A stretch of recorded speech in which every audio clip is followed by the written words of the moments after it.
Bom dia, boa tarde, boa noite. Mais uma resenha de um livro do No Virando as Páginas. Eu já ia errando no livro do mês, mas graças a Deus eu me lembrei a tempo e pude estar fazendo o trabalho em cima da análise desta obra aqui, de uma autobiografia de um ex-presidente, o 44º presidente norte-americano, o primeiro presidente afro-americano, Barack Obama, Uma Terra Prometida.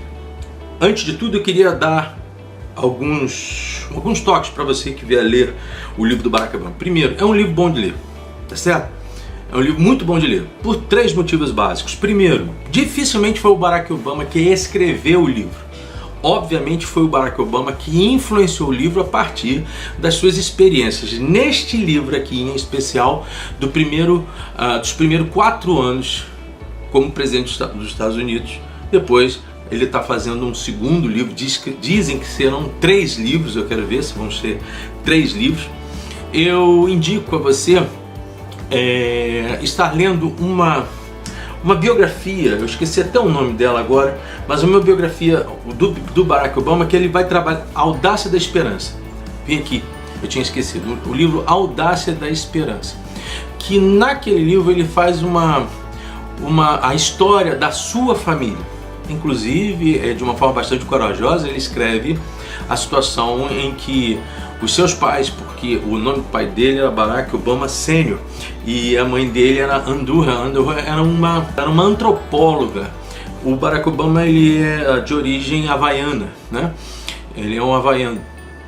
E como ela era branca e o pai negro, quando viajaram à África para que pudessem reconhecer a relação deles dois, o pessoal lá na África não reconheceu não. E ele deixa isso aqui bastante claro, todos esses contornos, todas essas lutas. E ele meio que vai dar para você um certo insight para aquilo que você vai ler aqui agora. Mas voltando lá, quando a gente pega uma autobiografia, a gente tem que estar com muito cuidado. Porque quem vai redigir essa obra não é aquele que assina esta obra, é um ghostwriter. Então o ghostwriter, ele vai ser escritor fantasma. Então ele vai ser aquele que vai cunhar, vai trabalhar a redação de todo o livro a partir das informações não só do Barack Obama, como por exemplo da Michelle também, sua esposa, como principalmente do grupo de pessoas que trabalharam com Barack Obama no seu período presidencial, seus assessores mais próximos, etc. Sua equipe, né? A equipe que trabalhou, por exemplo, para a vitória dele ao Senado de Illinois em 2004. Pode ser que ele esteja aqui, essa galera esteja atuando para poder estar construindo esse livro. É um livro bom de ler, mas é um livro que você tem que tomar também um certo cuidado, porque existe uma diferença muito grande entre uma autobiografia e uma biografia. Exemplo, esta aqui, do Walter Isaacson, a biografia do Steve Jobs. Para quem gosta de história de grandes expoentes na área empresarial, eu consigo tirar o Steve Jobs apenas desse nicho de leitura de empreendedorismo. Não, eu acho que o Steve Jobs é uma figura histórica a ser avaliada, analisada, percebida por as mais diversas lentes e perspectivas literárias. Mas quando você vê esta biografia, o autor da biografia do Steve Jobs faz um relato muito fidedigno da história e vida desse cara, a ponto de não tecer nenhum comentário acima ou abaixo da realidade, inclusive desenhando a personalidade do Steve Jobs, que não era a melhor das personalidades no que tange aos relacionamentos sociais. Ele era um gênio, mas também era um monstro nas suas relações, e esse livro deixa isso muito bem claro. Às vezes você vai ler outro livro biográfico, li outros livros biográficos do Steve Jobs, o pessoal descendo um pouquinho o tom, amansando um pouquinho as histórias do Steve Jobs, mas o Walter Isaacson constrói exatamente a vida do Steve Jobs como ela é, do lado bom e do lado ruim. O final da vida do Steve Jobs foi muito doloroso, ele fez muitas revisões da sua conduta mesmo, da sua relação, e acredito sinceramente, eu costumo dizer que Steve Jobs morreu bem, não por conta daquilo e por aquilo que ele morreu, mas pelas transformações de ser humano que ele acabou por ter nos seus últimos 2, 3 anos de vida. Então, uma biografia, ela tem a tendência de ser mais dura. Existe um outro tipo de relato, que são as entrevistas. Por exemplo, uma aqui, olha, o protocolo russo, né? Aqui é do Dr. Grigory Rodchenkov, que foi o cara que destruiu a ideia russa nas Olimpíadas e deixou bem claro o estilo de doping que os russos fizeram no período do Putin. Quem quiser dar uma lida ou saber um pouquinho sobre o Putin, eu fiz uma resenha sobre um livro do Oliver Stone com o Putin. Tá lá, tá pertinho, vou deixar aqui marcado para você procurar. Uma outra estrutura de narrativa, que também é de entrevista, e eu vou usá-la inclusive para fazer um certo diálogo com o Barack Obama, é A Corrupção Americana, do Amy Goodman e David Goodman. Todos os dois, obviamente, como é um texto que vai bater muito no George Bush, a gente sabe que são escritores com uma tendência democrata, assim como está tendo agora com o Trump. Não estou defendendo nem Bush nem o Trump, estou dizendo que eu não tenho visto, por exemplo, muitos livros de autores republicanos falando de presidentes democratas. A gente até vai falar um pouquinho sobre como a conduta americana tem estado errada.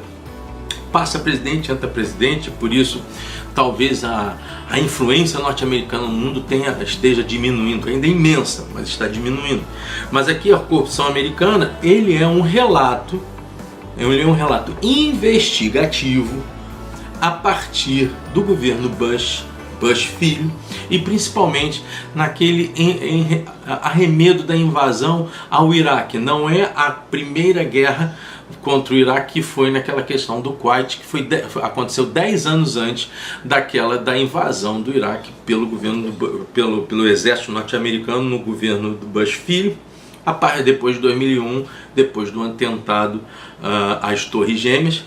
Os americanos foram à ONU e disseram que um dos grandes riscos do Iraque, além de estar atuando na preservação e no apoio a grupos terroristas, eles também diziam que o Iraque estava fabricando armas químicas. Nada disso foi achado, nada disso foi comprovado.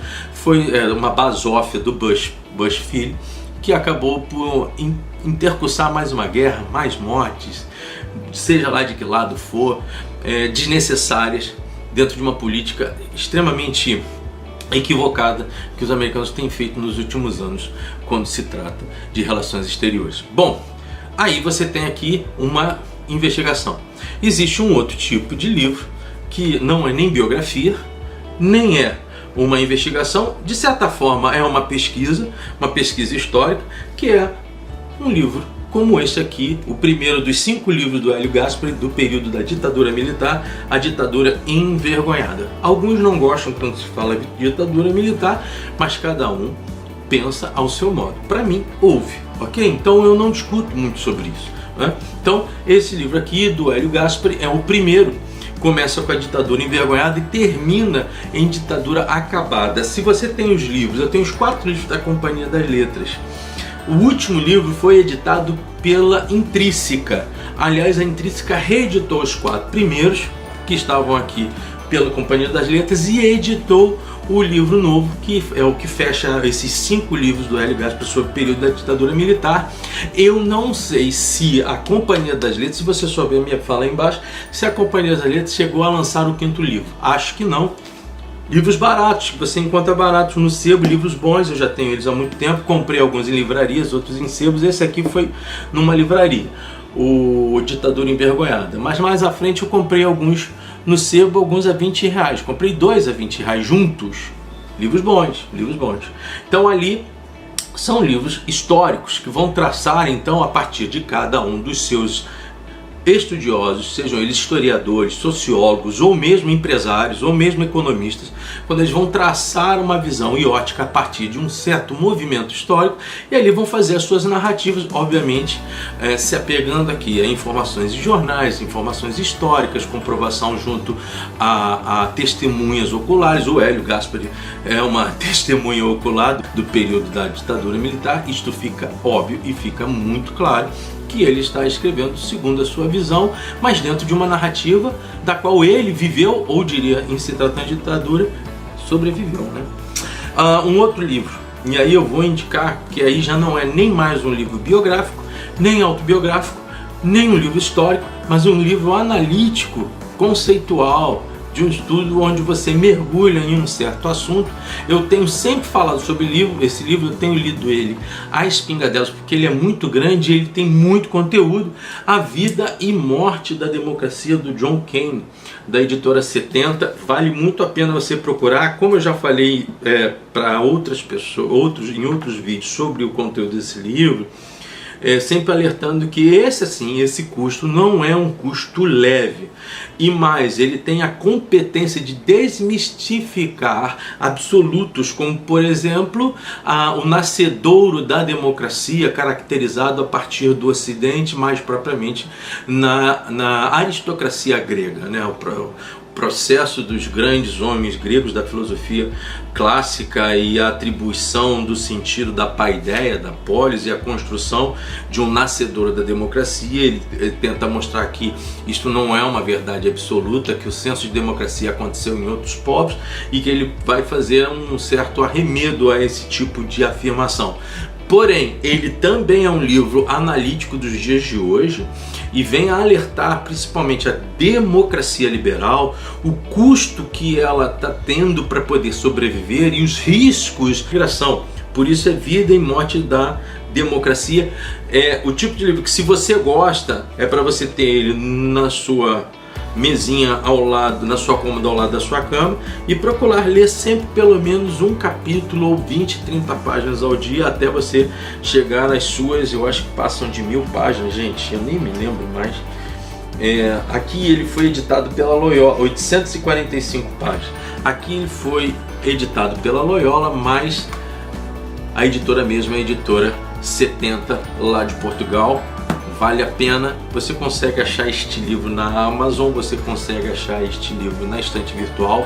Não vejo esse livro em outros lugares, em outras livrarias.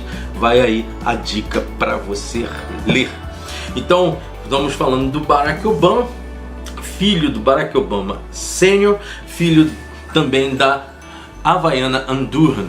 Ele mesmo é um havaiano, vai começar a obra falando daquele período inicial da separação dos seus pais. Barack Obama Sênior era um jornalista, sociólogo, com uma capacidade muito grande de analítica, mas com uma base também marxista, um marxista não extremista, mas um marxista histórico. Tinha certeza do seu componente e, óbvio, vai influenciar bastante. O Barack Obama, ele deixa claro que ele não concordava com todas as considerações do seu pai, mas ele naquele livro, e mesmo dizendo que perdeu o pai muito cedo em relação à sua vida. Seu pai morreu cedo, um acidente terrível, e ele mostra a influência tanto da sua mãe quanto do seu pai, obviamente muito mais com relação à mãe. Aqui ele vai descrevendo os seus irmãos, na África. Se eu não estou enganado, gente, olha, me desculpe que minha cabeça hoje está solta, eu acho que o pai dele era do Quênia, tá? Então, alguns problemas que ele teve com as famílias, com o seu lado da família queniana, mas também com as suas meia-irmãs, porque após a separação a sua mãe casou com com uma outra pessoa, e ele tem as suas meias-irmãs, e aí sim um núcleo familiar ele deixa mais ou menos descrito, vai falar um pouquinho da morte da sua mãe. Mas o que me preocupou mais em ler esse livro, ele está significativamente falando da primeira metade do seu curso presidencial, e algumas coisas precisam ser muito bem colocadas com relação ao Barack Obama. Ele tinha boas intenções, absolutamente tinha. Eu não posso dizer que ele não tinha. O pessoal da direita fica mais esquentado quando se elogiou o Barack Obama. Não, ele teve. Eu inclusive participei, eu tive a oportunidade de vê-lo pessoalmente da presença dele no Brasil, no Teatro Municipal do Rio de Janeiro. A sua retórica era uma retórica bastante elegante, mas ao mesmo tempo muito populista. Ele falava para o povo aquilo que o povo queria ouvir. Então, aquela nossa questão muito meio macaco de auditório, de aceitar as coisas por elas mesmas, fez com que não percebêssemos muito a integridade do que o Barack estava falando, e ao mesmo tempo ter uma visão muito crítica em alguns movimentos, porque se você fizer uma análise sobre a primeira metade, do período do Barack, para a América do Sul, ele teve uma aproximação muito próxima à Colômbia e teve uma posição mais próxima ainda, mais próxima não, mas teve uma aproximação com o Macri, até porque os Kirchner tinham caído na Argentina, o Macri era um cara de centro-direita, interessava ao Barack Obama enxergar outros polos na América do Sul com os quais ele pudesse relacionar. O Chile também está ingresso nisso. O Brasil era no período do governo Lula e do governo depois, o governo da Dilma. Ele esteve no Brasil no período da Dilma como presidente, e aí, sabedor de que o Brasil tinha uma tendência mais à esquerda, ainda que ele adulasse o Brasil, ele não foi um parceiro ao Brasil. Isso para mim fica muito claro. No segunda instância, no próprio livro, ele relata a presidente Dilma procurando ele e dando a ele a certeza de que o Brasil gostaria de fechar acordos bilaterais interessantes para os dois países. Ele estava com um problema na Líbia, ele deixa isso aqui muito claro. E aí vale a levantar as idiosincrasias que o livro não conta. Talvez ele venha a contar no próximo livro, que é a segunda metade. Eu acho que é a segunda metade de 3 partes da obra, né? E ele não fala muito, ou ele fica muito reservado a não dizer por que ele, como presidente, foi o presidente que mais teve guerras desde o período de Roosevelt. Ou seja, Obama esteve diante de um Estados Unidos belicoso, mesmo sendo contra essa situação norte-americana. Tentou retirar o quanto pôde as suas tropas do Iraque, não conseguiu trabalhar bem o Afeganistão. O Afeganistão é um erro similar norte-americano ao erro do Vietnã. 20 anos de guerra no Afeganistão, entra democrata, entra republicano, entra democrata, entra republicano, eles não resolvem isso, ceifando não só vidas, como ceifando uma boa parte da economia norte-americana. Então, situações dele com os seus parceiros históricos, né? O Medvedev, presidente da Rússia, o Putin, sempre presente na história russa.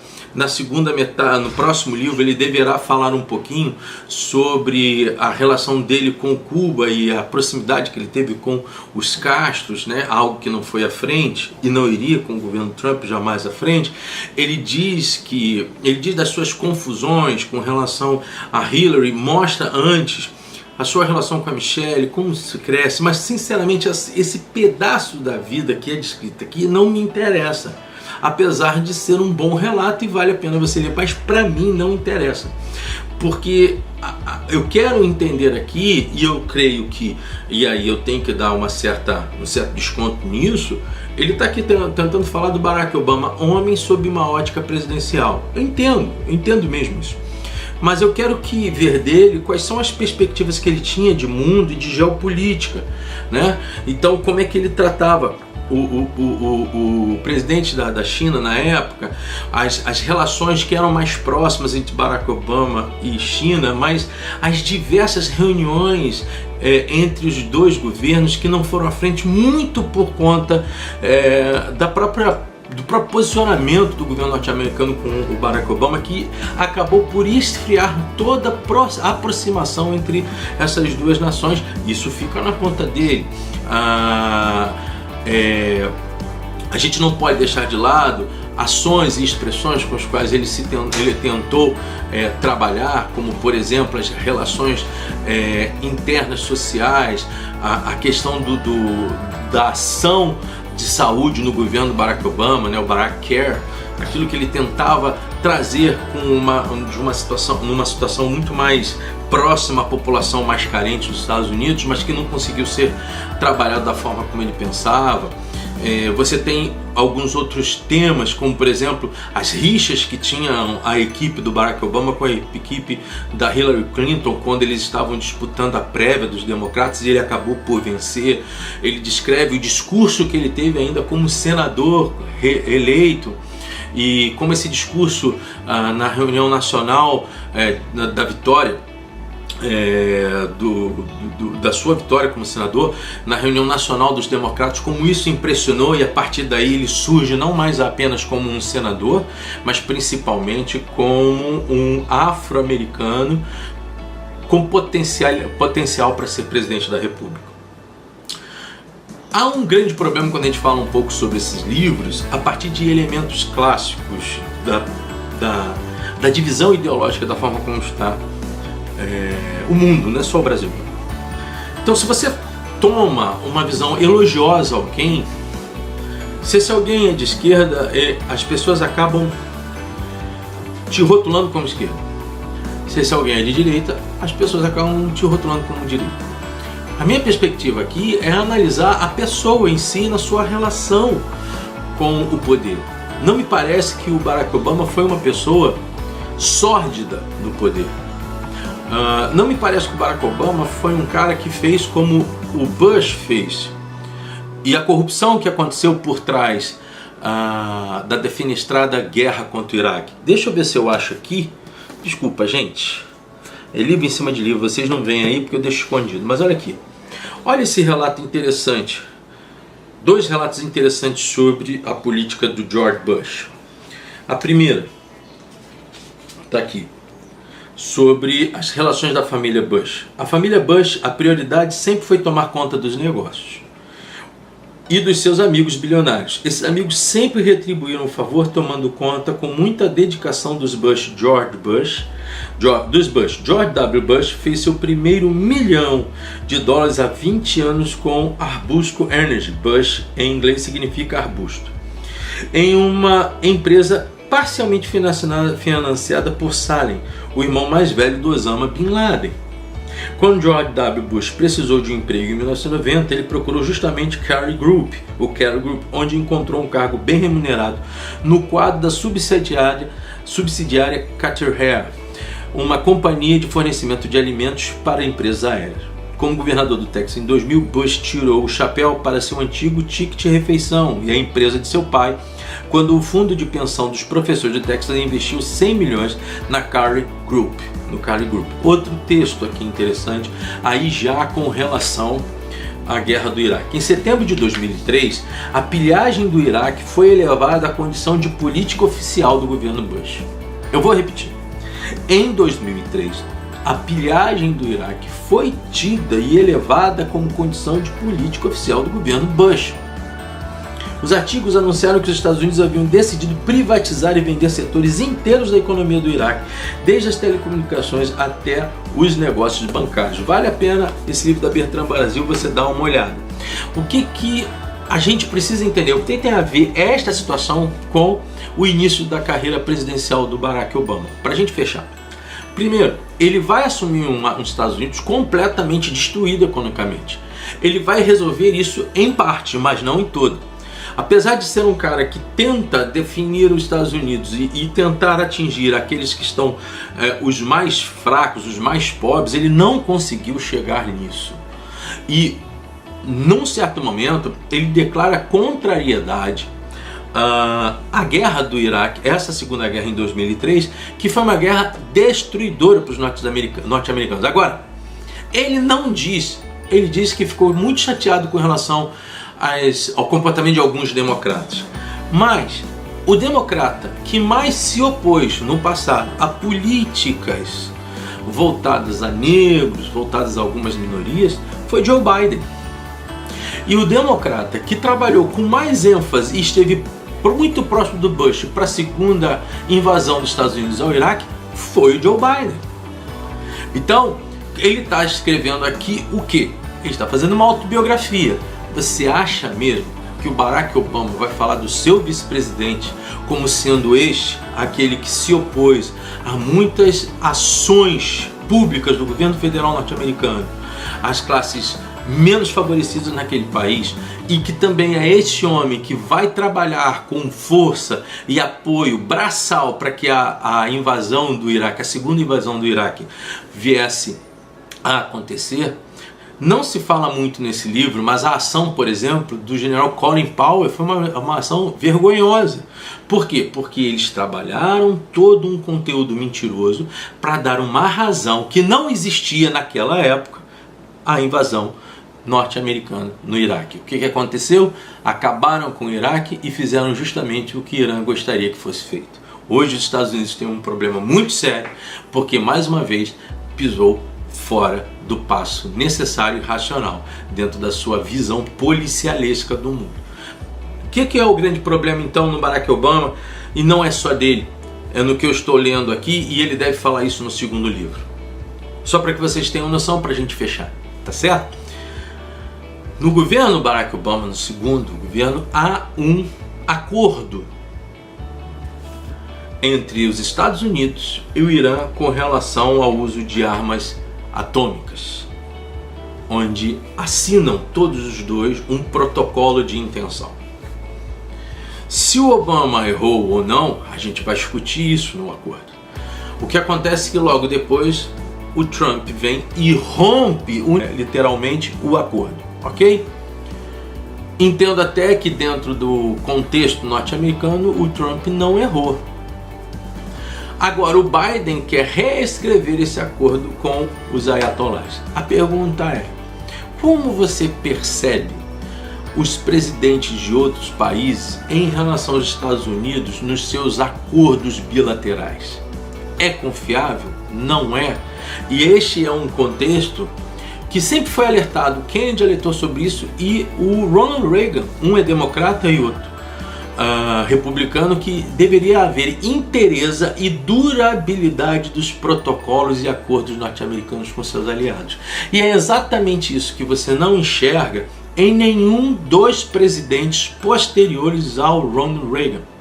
Qualquer um, democrata ou republicano. O que está acontecendo hoje é cada vez mais uma inserção da China no mercado econômico e também no mercado bélico, influência dela muito forte naquilo que, entre aspas, eu detesto esse termo, quintais norte-americanos, uma Rússia que também é descrita aqui muito desconfiada dos acordos feitos desde o período do Ronald Reagan, e quando depois tem a queda do Muro de Berlim, auxiliado pela ideia da perestroika, com Mikhail Gorbachev, e que os russos não viram por parte dos americanos o retorno daquilo que deveria ser prometido. Surgiu um Putin no meio dessa história. A Rússia hoje é um país completamente desconfiado de qualquer tipo de acordo com os norte-americanos.